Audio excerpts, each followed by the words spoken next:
heading home. I mean, there's some yards here that are just filled. Our Wyatt Goolsbee visits family in Houston as flooding continues to cause widespread devastation. Pope Francis offers his prayers to Texas and Louisiana. We'll have a report from Rome. The fate of DACA. With a deadline approaching, what will happen to children who came into the U.S. illegally? We're at the White House. And Sebastian Gorka, former presidential advisor. He'll join us from the studio to tell us why he left. On EWTN News Nightly for Thursday, August 31st, 2017.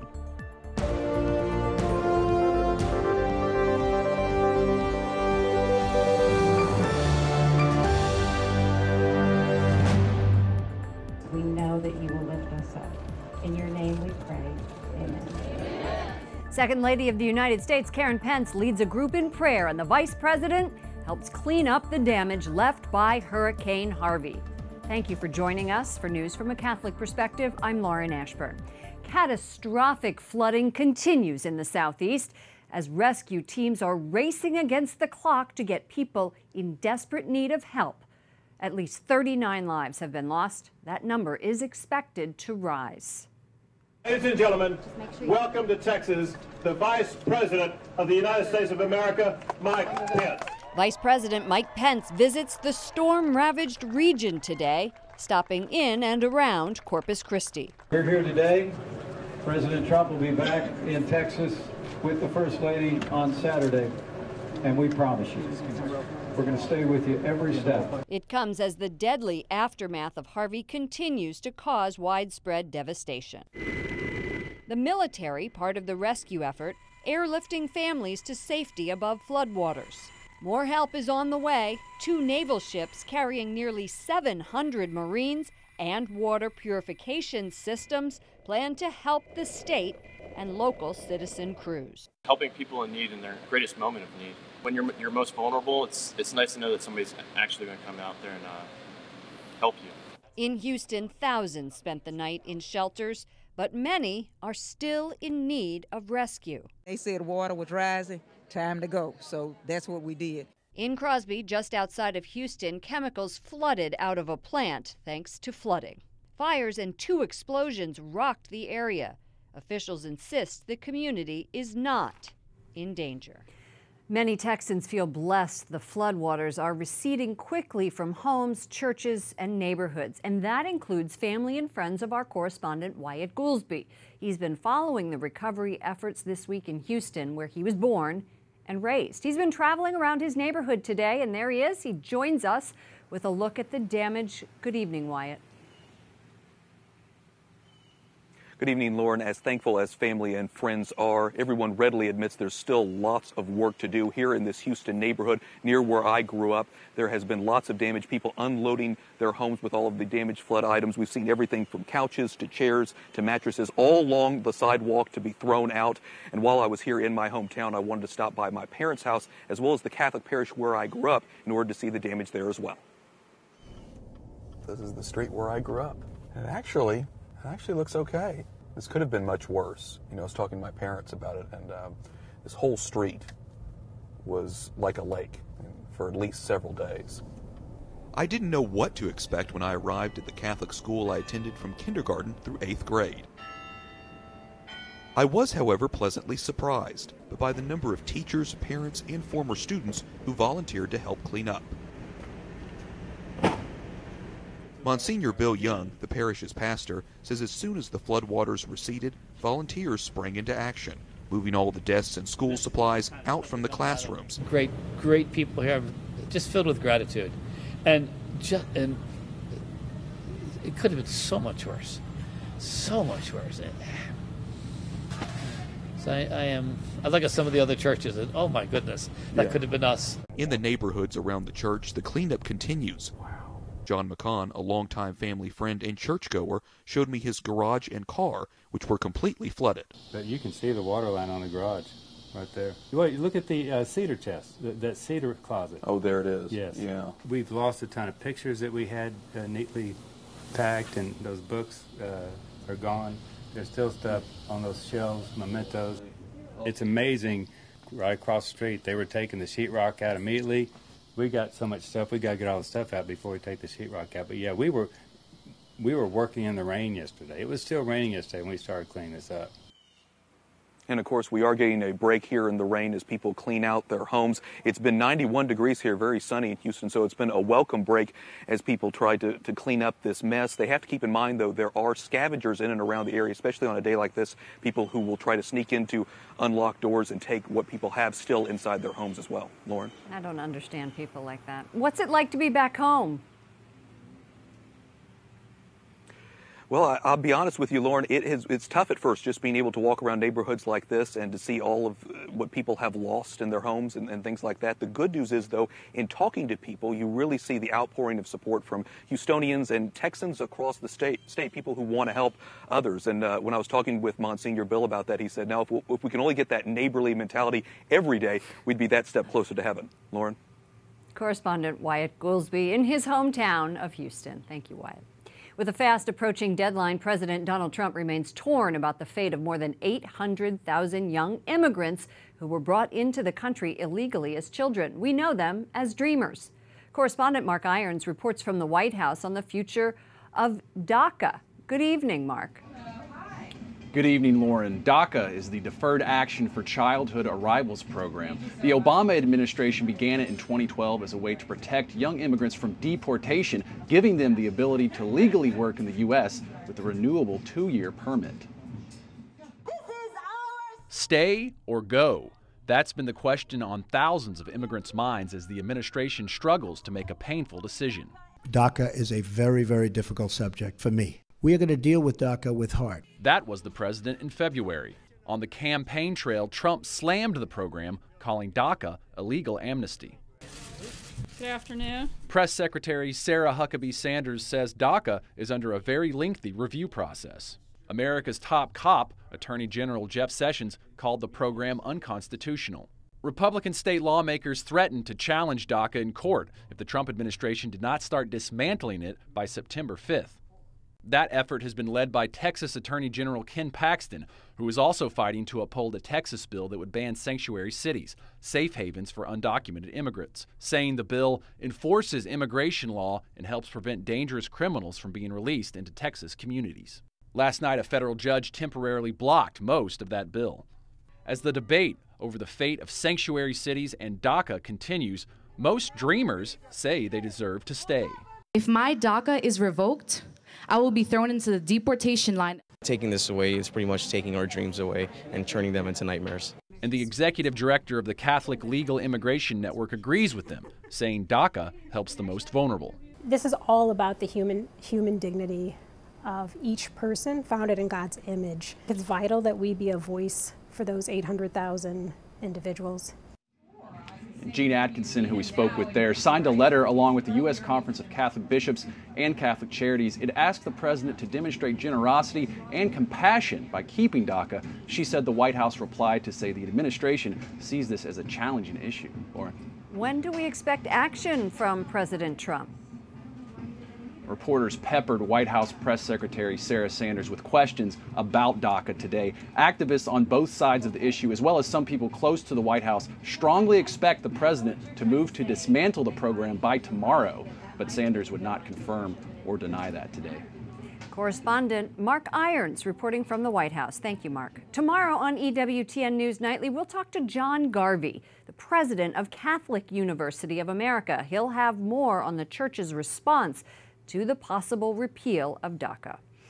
Arizona Republican Senator John McCain is set to return to Washington next week. His office released a statement saying McCain will return as Congress begins a new legislative session. The 81-year-old, he just had a birthday Tuesday, has been receiving treatment for brain cancer. He was diagnosed in July. Japanese Prime Minister Shinzo Abe says the UK and Japan will strengthen pressure on North Korea. Speaking at a news conference alongside British Prime Minister Theresa May, the two stressed the countries cannot tolerate North Korea's development of nuclear missiles. President Trump and Abe have also been in contact since North Korea launched a missile over Japan on Tuesday.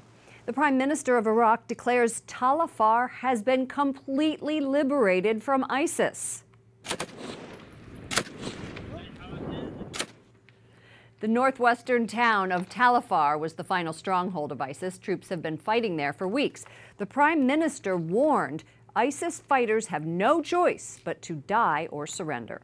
Torrential monsoon rains fall on the Pakistani port of Karachi, following days-long downpours in neighboring India. Meteorologists say rains will continue in various parts of the country. Schools have been closed as a precaution.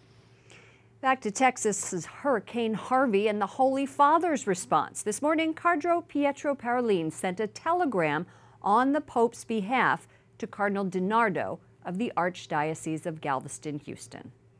Monsignor Anthony Figueredo is from the Archdiocese of Newark, New Jersey, and is a consultant for the Vatican's Office for Integral Human Development. Thank you, Monsignor, for joining us from Rome.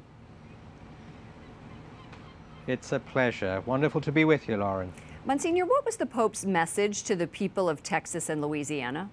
I think 3 points, Lauren. First of all, the Holy Father assured the people suffering of his spiritual closeness, his pastoral concern. Secondly, he wanted to assure the victims of his prayers, but also those who are helping in the relief, in the recovery and the rebuilding. And finally, to urge people of all goodwill to assist in aid, in solidarity, a phrase which he used, which I thought was wonderful for the people of America. He says this is in the best traditions of the American people to help others. The Pope sends hundreds of thousands of dollars in international assistance after natural disasters. How is this money decided, distributed, who receives it? Well, the Holy See does have a specific office. It's now, in fact, in the new dicastery that I work for. And obviously, in disasters of this scale, the Holy Father will show his closeness to the people by sending funds. So there's no particular criteria. I really believe, in having worked in that office, Cor Unum, it's where we perceive there is an immediate need now, and the Holy Father wants to give a concrete sign of his spiritual closeness through funds as well. Will any money be sent to Texas? Well, I'm sure funds have already been sent. Perhaps we don't know about that. And as you well know, Lauren, the bishops of the United States have called for a national collection on the next 2 weekends, which is going to be administered by Catholic Charities of the United States. So absolutely, the Holy Father wants to be on top of this, both through the bishops of the United States and keeping a close watch himself. This Holy Father is so authentic that when he calls for spiritual aid and monetary aid, he himself will do that, and I'm sure that's going to happen very, very soon. Thank you so much, Monsignor Anthony Figueredo, for joining us from the Vatican's Office for Integral Human Development.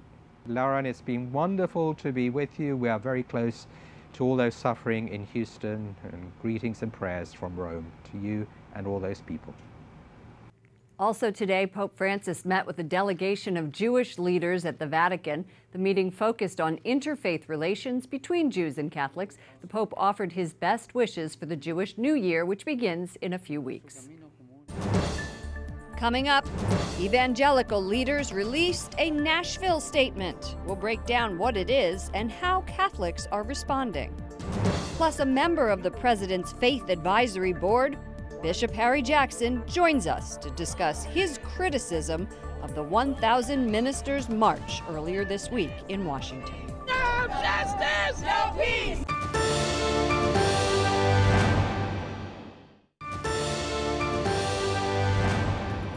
Evangelical leaders sign a statement defending traditional marriage, but critics quickly denounce it. Jason Calvi brings us the story from the U.S. Supreme Court, which has been a focal point in the fight over marriage. Good evening, Jason. Good evening, Lauren. Christians debate how best to make the case for traditional values, especially after the 2015 ruling right here at the Supreme Court that redefined marriage. That's when the High Court said legal marriage had to be opened up to 2 men or 2 women. Some evangelicals say now is the time to speak out. 3 simple pages spark controversy. I've been a little surprised at the outrage and shock over the Nashville statement. Look, these again are basic Christian beliefs that believers throughout the centuries have held to and affirmed. Christiana Holcomb of Alliance Defending Freedom and more than 180 evangelical leaders sign a declaration on sexuality. Prominent Christian leaders decided that this was a time that they needed to stand up and say something. The Nashville statement defends marriage as the lifelong union of one man and one woman, adding it is sinful to approve of homosexual immorality or transgenderism.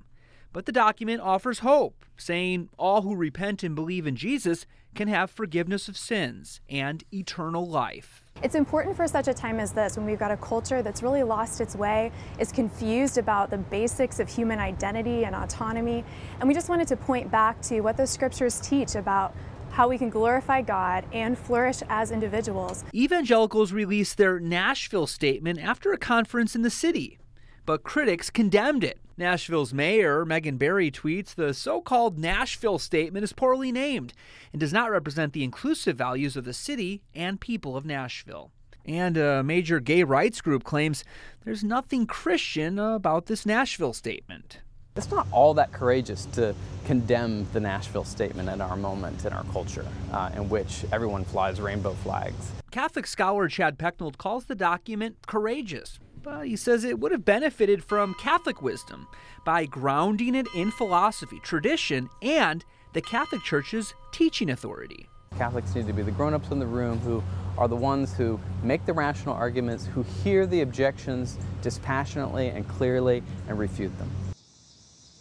Dr. Pecknold says the whole discussion would benefit with more promotion of chastity, which is for everyone, those who have same-sex attractions, those who are married, those who are single. The Nashville document, however, only refers to chastity outside of marriage. Lauren? Correspondent Jason Calvi outside the Supreme Court. Thank you, Jason. Religious leaders Reverend Al Sharpton and Rabbi Jonah Pessner led a ministers' march for justice this past Monday on the 54th anniversary of the March on Washington. 1,000 ministers joined to protest President Trump and racism. Our next guest, a prominent bishop, criticized the marchers, saying they don't want to work with the president to heal race relations in our country. Bishop Harry Jackson, member of President Trump's Evangelical Advisory Board, also senior pastor at Hope Christian Church outside of Washington, D.C., joins us. Thank you for coming back to the program. Thank you for having us. While Reverend Sharpton led 1,000 ministers marching across Washington, you were part of another group of clergy that day on Monday. What were you doing? Well, I was really trying to bring attention to the fact that we have spiritual problems centering around racism. If racism is America's original sin, what should the church do to, in fact, because we have not done things in the past, what should we do now? You called out Sharpton and the other ministers marching, saying there was hypocrisy here and that they don't want to work with President Trump on improving race relations. Why? I think that there is an attempt to just defame the current president, and I think it's kind of payback for how they felt President Obama had been treated.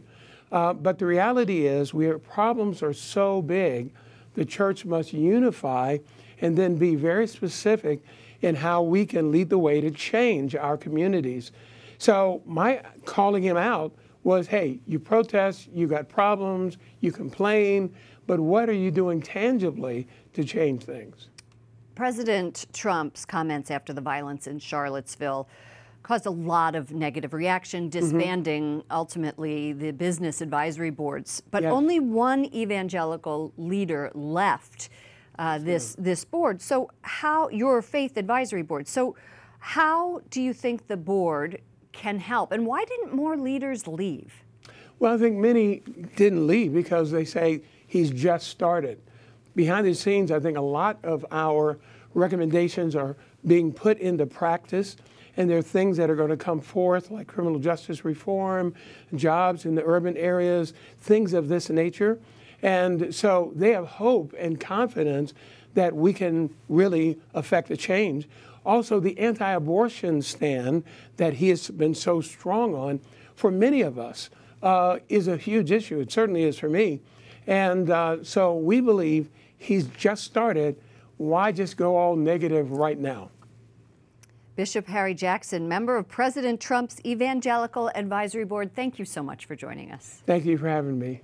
Bishop Jackson is leading a 40-day fast for civil rights. It began Monday and will end October 7th with a march on the Mall in Washington, D.C. Up next, former White House advisor Sebastian Gorka joins me in studio to discuss his White House departure and what his future holds. Plus, remembering Princess Diana 20 years after her death.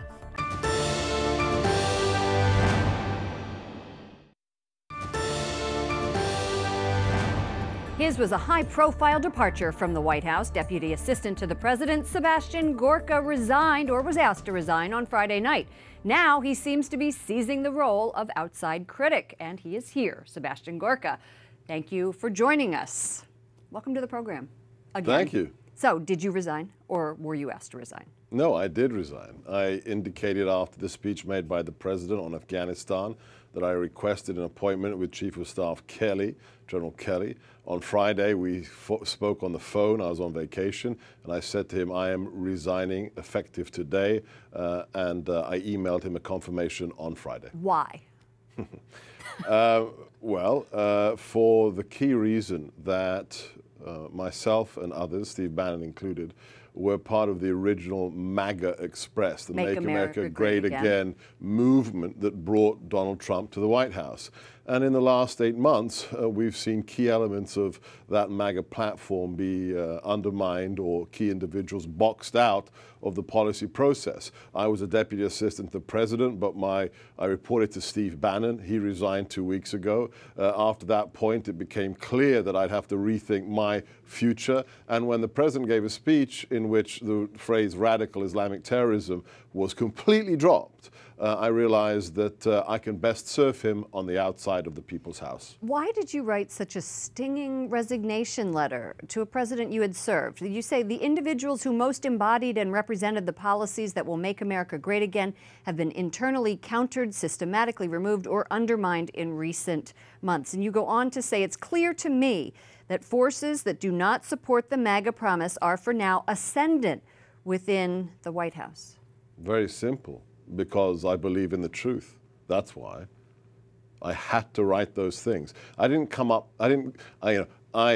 lost a serious amount of income to go into the building. I didn't go into the building for prestige or for money. I went in because I believed that with Hillary Clinton approaching a potential White House position, we had two wheels off the edge of the cliff as a nation, and that's why I publicly endorsed the president prior to the election. So the fact is, I'm committed to that agenda. The president reached out to me after I resigned and said he remains committed to the agenda, and he'd like me to support him from the outside, and that's what I'm going to do. In a space of weeks, you and Steve Bannon both left the White House, as you said. You were fighting establishment Republicans. Did your side lose? No, because we're in it for the long game. I mean, look, this is the 8th month of the administration. This is going to be an 8-year administration, not an 8-month one. So we have to do whatever it takes to win. And it's not a function of where my office is or where I sit or whether I've got a view in my office. It's where can I be most effective. And right now, it's not inside the White House. Are you now part of the opposition? I mean, every statement I've made since Friday has been in support of the president. So it's not as a critic that I came out of the building. It's as a supporter to the president. I know, this makes liberal heads explode. That somebody who resigns actually still wants to support the president and his agenda, but that's exactly what I'm doing. One quick question before we go. Tell us how your faith has helped you through this transition period. Immensely, because at the end of the day, I thought I was adequately cynical about the media, but in the last 8 months, they've attacked not only me, that's fine, but they've attacked the reputation of my dead mother, my wife, my teenage son most recently. That's when you put everything at the feet of God, and you just say, guide me, give me strength, because that's what's important. It's not about me. It's not about the president. It's about the nation, and it's about truth. It's about natural law.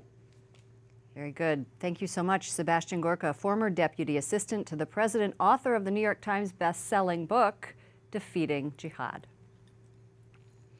It's been 20 years since Princess Diana died in a car accident in Paris. Royal fans are paying tribute to the former Princess of Wales. Tributes, photos, personal messages to the People's Princess line the gates in Kensington Palace in London. Princes William and Harry paid tribute to their mother yesterday, laying flowers and later visiting a garden where she would walk.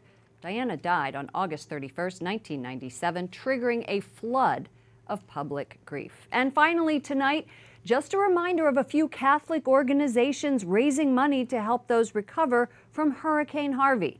Catholic Relief Services, Catholic Charities, the Knights of Columbus, and your local parishes this weekend and next weekend will be accepting donations. For all of us here at EWTN News Nightly, to all of you around the world, thank you for watching. I'm Lauren Ashburn. We leave you with more images of the devastation in Texas from Hurricane Harvey. Good night, and God bless you.